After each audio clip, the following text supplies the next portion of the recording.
naputol yung aking bracelet. Yan, naputol siya. Kasi nga, pag ganun ko, doon sa work ko, pag sumabit, yun, naputol.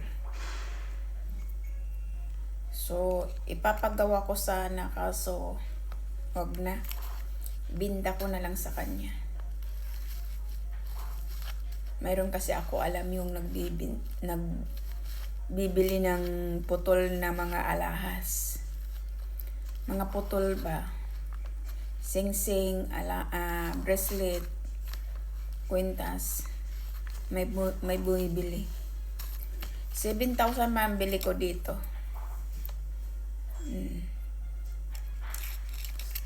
Kasi yung binilhan ko nito, nasa Pilipinas na.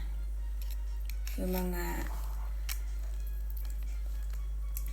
ano niya, doon ko binili sa kanya. Yung mga alahas ko kasi yan, hindi yan utang. Ano ba, Kikang? Kasi yan, mga alahas ko, hindi yan utang. Walang utang dyan. Mga kasyan.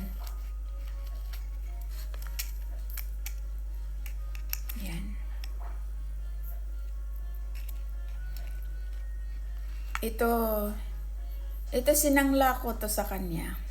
Yung isang, kailan ba yung sinangla ko? Isang beses. Sinangla ko to sa kanya. Tapos yun, tinubos ko ulit.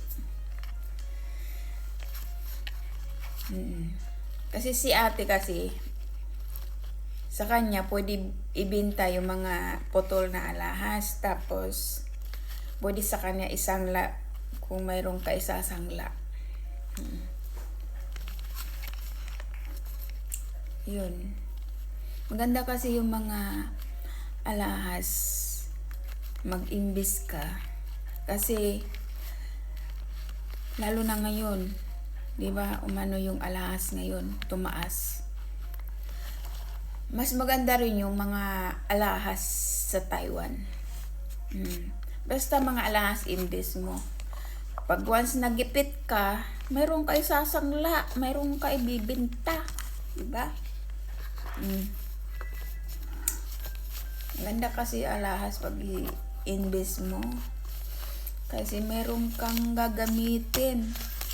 Pag once na gipit ka, di ka na mangutang ng 5-6 oy. O diba? O baki kang. Inulit-ulit ko si Bakikang. Diba? Panay silip sa mga post ko, hindi yan. Bakikang. Panay silip yan. Mainggit lang yan. Kasi silip. Si Bakikang Ilocana. Diba?